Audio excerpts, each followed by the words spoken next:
খবৰ এয়া বাবুক গাও ধুৱাই আনি ইয়াতে বহাই থৈ দিছোঁ এইবিলাক বেছি না কাম আছে বহুত এইবিলাক মই ভাল কৰোঁ আৰু বাবু ইয়াতে বহি মোক চাই থাকিব যিহেতু ঘৰত কোনো নাথাকে সেইকাৰণে বাবুক ইয়াতে বহাই থৈ দিওঁ মই কাম কৰাৰ সময়খিনি এয়া বাবু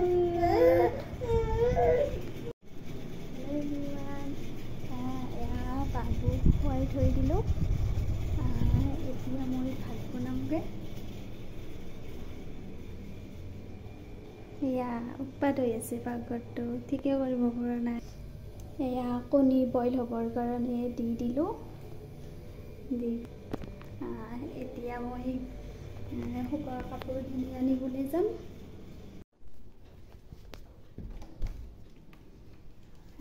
বাপৰে ইমান ৰ'দ দিছে দেখিলেই ভয় লাগে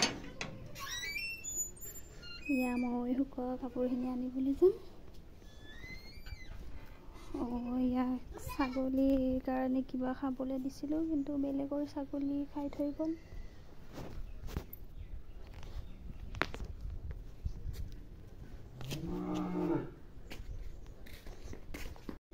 এয়া মই শুকোৱা কাপোৰখিনি থৈ আহি গ'লোঁ এয়া কণী বইল হৈ গ'ল এতিয়া মই গেছটো বন্ধ কৰি দিলোঁ বেলেগ একো নবনাওঁ দালি আৰু ভাত বনাই থৈছোঁ এয়া ফ্ৰিজত পানীখিনি আনি থৈ দিম যিহেতু বহুত গৰম পৰিছে এয়া ছাগলীখিনি কিবা খাবলৈ দিওঁ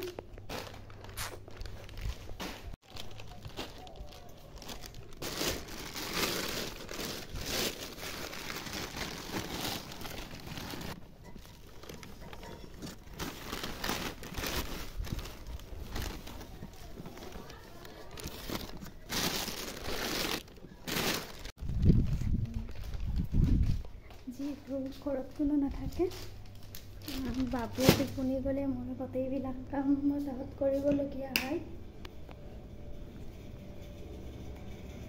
এয়া আজি মাৰ ঘৰলৈ যাম কেইদিনমান থকাকে তাৰ কাৰণে কাপোৰৰ টোপোলা বান্ধি থৈ দিছোঁ ইমান ধুনীয়াকৈ শুই আছে আমাৰ বাবুটো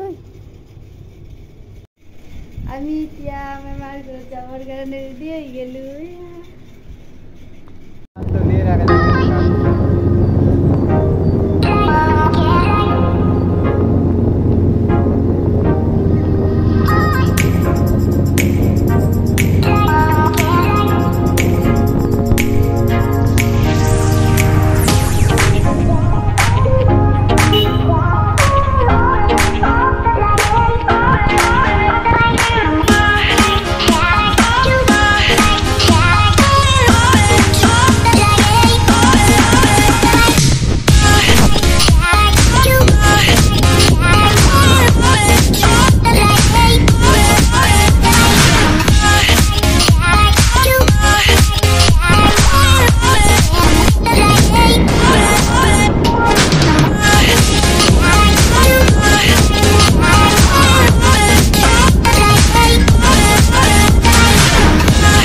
হৈ গ'লোঁ আজিৰ কাৰণে bye bye channel like channel subscribe কৰি দিব বাই বাই